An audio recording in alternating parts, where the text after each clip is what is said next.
La vida en Crimea ocupada está empezando a desmoronarse, y Rusia no tiene idea de cómo detenerlo. En los últimos meses, y especialmente en las últimas semanas, las fuerzas ucranianas han atacado la península de Crimea a larga distancia, con un constante bombardeo de drones y misiles que cada día se vuelve más intenso. El suministro de combustible se ha agotado, decenas de miles de personas están tratando de escapar mientras pueden, y el caos, el pánico e incluso el hambre ya empiezan a hacerse sentir con fuerza. La intención de Ucrania no es invadir Crimea y recuperarla, o al menos no por ahora. En cambio, Ucrania pretende hacer que Crimea sea verdaderamente, completamente ingobernable y forzar a sus ocupantes rusos a un estado de colapso total. Pero a través de su asedio de largo alcance al territorio, Ucrania espera hacer más que simplemente debilitar al ejército ruso. En cambio, Kiev está tratando de atraer a Moscú a una trampa, y en este momento, la estrategia parece estar funcionando casi a la perfección. Rusia ha ocupado Crimea desde 2014 y la considera territorio ruso anexado. Es la joya de la corona del proyecto militar de Vladimir Putin en Ucrania y el máximo orgullo de la élite rusa. Defender Crimea es una propuesta cada vez más costosa y peligrosa, pero abandonar Crimea es impensable. El problema para Rusia, por supuesto, es que eso es exactamente en lo que Ucrania está apostando. Unos meses antes de que se estrenara este episodio, algo cambió en los campos de batalla del este de Ucrania. Después de años de una guerra de drones de ritmo acelerado y altamente innovadora cerca de las líneas del frente, Kiev presentó una nueva gama de drones optimizados para un propósito diferente, no para atacar a corta o larga distancia, sino a media distancia. Equipados con inteligencia artificial, baratos para usarse en grandes cantidades y sorprendentemente rápidos, los nuevos drones subvirtieron muchas de las expectativas con las que ambos bandos de esta guerra habían aprendido a vivir. La interferencia electrónica rusa ya no era efectiva, y Ucrania ya no tenía que preocuparse por mantener una conexión pesada y engorrosa con sus drones a través de cables de fibra óptica. Al inicio de la temporada de combates de primavera, Ucrania utilizó sus nuevas herramientas con un propósito muy específico: socavar las líneas de suministro y la logística que habrían impulsado una gran ofensiva rusa de primavera y sumir esa ofensiva en un caos total. Para este mayo, Ucrania había asegurado la superioridad con drones en la región oriental de Donbass, donde se suponía que tendría lugar el principal avance de la ofensiva rusa. La lucha en esa zona aún continúa, y Rusia avanza de manera increíblemente lenta, a un costo enorme, en una guerra donde, según publicaciones recientes de blogueros militares rusos, las tropas de Moscú en algunas partes del frente tienen una esperanza de vida de 20 a 35 minutos una vez que llegan a la línea del frente. Ahora que Ucrania ha establecido el control de la situación allí, sus fuerzas de drones de alcance medio tienen un poco de capacidad adicional, y la mayor parte de esa capacidad ahora está enfocada en Crimea. Para entender la forma en que Ucrania ha estructurado su campaña en Crimea, primero tenemos que comprender algo sobre este territorio. Está relativamente aislada, rodeada principalmente por agua, y no tiene una conexión terrestre natural con la Rusia continental. Ese es un problema que el Kremlin ha trabajado arduamente para solucionar, primero estableciendo una infraestructura confiable de transbordadores y barcos, luego construyendo el preciado puente del estrecho de Kerch, que se inauguró en 2018, y finalmente construyendo una red de carreteras y líneas ferroviarias que atraviesan el este ucraniano ocupado. Esas rutas a través del territorio ocupado han sido especialmente importantes. Han hecho que el puente de Kerch sea un objetivo menos práctico para Ucrania y han incrementado enormemente el volumen de suministros, combustible y equipo de combate que puede llegar a la península. Pero debido a la forma en que ha transcurrido esta guerra antes de 2026, las ambiciones de Rusia en Crimea básicamente se podrían resumir como tareas de vigilancia. La flota del Mar Negro se ha visto obligada en su mayoría a abandonar la zona debido a la amenaza constante de los drones marítimos ucranianos, pero las líneas del frente de Rusia se mantenían firmes. Las rutas a través del territorio ocupado eran seguras, y Ucrania no tenía ni la cantidad de personal ni las ventajas posicionales que le permitieran un asalto directo a la zona. Así que cuando los drones ucranianos de alcance medio empezaron a atacar Crimea, no se enfocaron tanto en el territorio en sí, sino más bien en la cadena de suministro. Esas rutas a través del territorio ocupado, y especialmente una carretera clave conocida como la RR-280, estaban bien dentro del alcance de los drones ucranianos. Las rutas no estaban exactamente sin vigilancia, pero estaban mínimamente protegidas con equipos móviles de defensa aérea usando ametralladoras y un puñado de sistemas antiaéreos más capaces. Ucrania centró su atención en la RR-280. El resto es historia. Los rastreadores de fuentes abiertas indican que se ha confirmado la destrucción de varios cientos de camiones de suministro y combustible a lo largo de la carretera, y el total real probablemente esté en algún punto de los miles. Ucrania ha sido especialmente diligente al atacar los convoyes de combustible, que sostenían la defensa militar de Crimea, pero también su infraestructura civil. También atacaron las locomotoras de tren, así como las propias vías férreas. Ucrania también comenzó a atacar los puentes de carretera y ferrocarril que conducen al territorio de Crimea a través de una zona pantanosa peligrosa. Resulta que Rusia carecía de la capacidad para hacer realmente algo respecto a la ofensiva ucraniana, y a medida que la campaña de Ucrania empezó a generar resultados reales, Rusia se encontró incapaz de enderezar la situación. En cambio, los ataques han tenido un efecto acumulativo, ya que cada golpe ucraniano hace que los siguientes sean más probables. Con la carretera R-280 volviéndose demasiado peligrosa, Rusia ha tenido que desviar sus camiones a caminos secundarios donde tienen que conducir mucho más despacio y causan desgaste en el asfalto que no está diseñado para soportarlos. Se cree que Rusia ha perdido a cientos de conductores de camiones bien entrenados, quienes tenían la tarea de hacer un trabajo mucho más difícil de lo que los observadores internacionales suelen reconocer. Cada puente destruido hace que los puentes restantes sean más importantes, pero también reduce la cantidad de lugares que Ucrania necesita vigilar, lo que significa que esos puentes son más fáciles de atacar. El ejército ruso ha intentado responder usando puentes de pontones, pero esos, también están siendo destruidos. Han intentado cambiar a transbordadores, pero los ataques ucranianos ahora han obligado a que los servicios de transbordador también se detengan. Aún mejor para Ucrania, la reacción de Rusia ante ataques devastadores en otros lugares, especialmente en una refinería crítica en Moscú, ha sido trasladar sus sistemas de defensa aérea de regreso hacia las ciudades más grandes de Rusia. Con defensas aéreas limitadas disponibles, eso solo ha hecho que los ataques ucranianos en Crimea sean fáciles de llevar a cabo. Y a medida que Ucrania destruye más infraestructura en toda Rusia y provoca escasez de combustible reconocida en la gran mayoría de los oblasts rusos, hay todavía menos disponibilidad para todos. Lo que tiene Crimea y lo que Rusia puede suministrar en las inmediaciones se vuelve aún más valioso, así que perderlo resulta todavía más costoso. Y ahora que el escenario está debidamente preparado, los drones de Ucrania han comenzado a golpear la propia Crimea. Durante varias semanas, Ucrania destruyó toda la capacidad de almacenamiento de combustible en la superficie de Crimea, junto con estaciones de energía, cables eléctricos y otros activos energéticos difíciles de reemplazar. Los líderes de Crimea impusieron límites a la cantidad de combustible que podía ir a los civiles. Luego exigieron vales que solo los empleados del gobierno podían obtener fácilmente. Y ahora, ni siquiera los vales valen mucho. Las imágenes satelitales y los mapas de tráfico indican que cuando la gente consigue suficiente combustible para conducir, la mayoría se dirige al puente del estrecho de Kerch, esperando en largas filas de tráfico para intentar llegar a un territorio más seguro.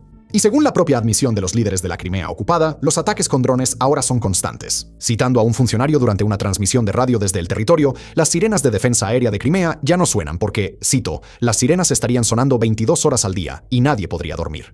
En este punto, las operaciones ucranianas parecerían sugerir que se están quedando sin objetivos energéticos de alto valor en la propia península. Todavía mantienen la presión, destruyendo infraestructura de agua, equipos de comunicaciones y más, pero al mismo tiempo, los ataques ucranianos han comenzado a expandirse lateralmente hacia el territorio ruso más cercano. Allí, Ucrania está destruyendo las refinerías de petróleo que preparan el combustible destinado a Crimea, obligando a los camiones y trenes a tomar rutas más largas, lentas y evidentes, y aumentando la posibilidad real de que ellos sean los siguientes. En cada etapa de esta campaña, las tácticas de drones de Ucrania se reducen a un principio simple pero inevitable: reducir el número de objetivos. A diferencia de la situación en las líneas del frente, donde Rusia no valora particularmente la vida de sus tropas y claramente las considera prescindibles, Ucrania ahora está atacando recursos finitos que Rusia considera esenciales. Pase lo que pase, Rusia debe seguir transportando combustible y suministros a Crimea y debe mantener la mayor cantidad posible de sus refinerías y otras instalaciones en funcionamiento. Eso significa que realmente no existe un escenario en el que Ucrania disuada a Rusia de tal manera que simplemente traslade sus recursos valiosos a zonas más seguras fuera del alcance de los drones. Rusia está bajo presión para enviar recursos a la zona de conflicto, a pesar del peligro, así que todo lo que Ucrania destruya hace que futuros ataques con drones sean aún más fáciles. Los puentes, por ejemplo, son puntos de estrangulamiento.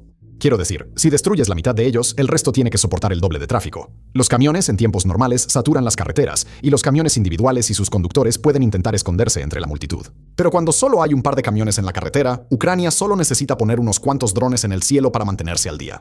Destruye unas cuantas refinerías, y Ucrania puede esperar que las demás estén trabajando a plena capacidad cuando eventualmente sean atacadas, porque Rusia no tiene otra opción más que intentar cubrir su déficit de alguna manera. Ahora, en un momento, vamos a hablar sobre por qué Rusia se preocupa tanto por Crimea. Pero antes de llegar a eso, una breve pausa para contarte sobre nuestro sitio para suscriptores. Fronts.co es nuestro espacio para todas las historias a las que no les podemos hacer justicia aquí en el canal principal. Un lugar donde podemos profundizar más y ponernos más nerds de lo que jamás hacemos en YouTube. Cada semana subimos 2 videos exclusivos, 2 artículos escritos por expertos y 1 o 2 podcasts, todos centrados en los conflictos e historias geopolíticas que más te importan. A menudo nuestra cobertura se enfoca en la invasión rusa a Ucrania, pero también tenemos muchas piezas sobre Irán, Sudán, el Sahel, Europa y otros lugares, sin mencionar todos los conflictos menores que el resto del mundo tiende a ignorar. Recientemente publicamos un análisis de libre acceso sobre lo mal que el ejército ruso se está perjudicando a sí mismo al mentir y exagerar sobre sus avances en el campo de batalla. También ofrecemos varios podcasts gratuitos cada semana, incluyendo la mesa redonda de Bob Medio Oriente sobre el conflicto en Irán, así como nuestro boletín por correo electrónico 2 veces por semana, Warfronts Weekly, donde te damos un primer vistazo a las historias emergentes que nuestro equipo está siguiendo. Una suscripción a Fronts cuesta solo $5 al mes o $50 al año. De nuevo, es fronts.co. Échale un vistazo. Y ahora, volvamos al video de hoy. Decadencia y desánimo. Mira, como ya hemos explicado, los ataques de Ucrania contra Crimea no ocurren en el vacío.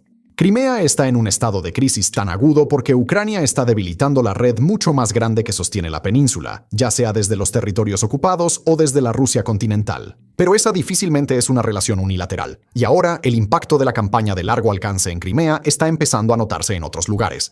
Los mayores desafíos de Rusia han surgido en las líneas del frente, especialmente en los oblasts del sur de Jersón y Zaporilla. Estas son áreas donde los combates han sido relativamente menos intensos en comparación con lo que ocurre en Donetsk, pero las fuerzas ucranianas y rusas siguen enfrentándose continuamente en combate. Esos soldados rusos dependen de Crimea como base de suministros y un verdadero centro logístico, donde antes de los cambios recientes, los comandantes rusos podían contar con entregas constantes y otras formas de apoyo. Pero cuando Ucrania destruye la infraestructura que lleva combustible a Crimea, también destruye la infraestructura que permitiría que los suministros militares salgan de ahí. Según tanto la comunidad de blogueros militares rusos como los informes que surgen del lado ucraniano de la línea del frente, las tropas rusas en esa zona están bajo una presión extraordinaria. A principios de año, las tropas ucranianas lograron varias victorias limitadas y recuperaciones territoriales en el sur, pero ahora las tropas rusas están comenzando a retirarse de territorios claves sin luchar. Un claro ejemplo de ese cambio es lo que está ocurriendo en el banco de arena de Kimburn, una larga y delgada barra de arena que se extiende hacia la desembocadura del río principal que marca una parte de la línea del frente. Que Rusia se vio obligada a abandonar varias posiciones clave, y Ucrania incluso ha logrado colocar una bandera en el territorio, aunque la barra de arena sigue siendo disputada por ahora. Mientras tanto, en Moscú, los líderes rusos han seguido ilustrando de manera útil exactamente dónde encaja Crimea en su jerarquía de territorios importantes. Es menos importante que Moscú o San Petersburgo, por supuesto, y Putin aún no está dispuesto a abandonar la línea del frente para asegurarse de que Crimea esté protegida. Pero como ya hemos mencionado, Crimea es sumamente importante para Rusia por sí misma. Es un territorio altamente simbólico, tanto porque representa la cúspide de la conquista rusa, como porque se ha presentado como un caso de éxito claro para la rusificación cultural de los territorios ocupados. Es muy importante para las élites rusas como un destino vacacional de alta demanda y para el ejército ruso como un centro de suministros, una base para la flota del Mar Negro y un ancla estratégica en una parte compleja e importante del océano. Aún peor, Moscú ha invertido enormes sumas de dinero en el territorio para remodelarlo a la imagen rusa, conectarlo con el territorio ruso y aumentar su valor e importancia percibidos ante los ojos del pueblo ruso. Como lo explicó el exministro de Defensa ucraniano Andriy Zagorodnyuk al Wall Street Journal, cito, «Para Putin, Crimea está pasando de ser un activo a ser un pasivo. Esta fue su adquisición emblemática y no puede ejercer control sobre ella». Ahora, por todas esas razones, Rusia realmente no puede evitar defender Crimea, pero esta es exactamente la trampa ucraniana que mencionamos antes. A Ucrania le cuesta muy poco seguir atacando la península, especialmente en una campaña de largo alcance donde los soldados ucranianos no están en riesgo inmediato.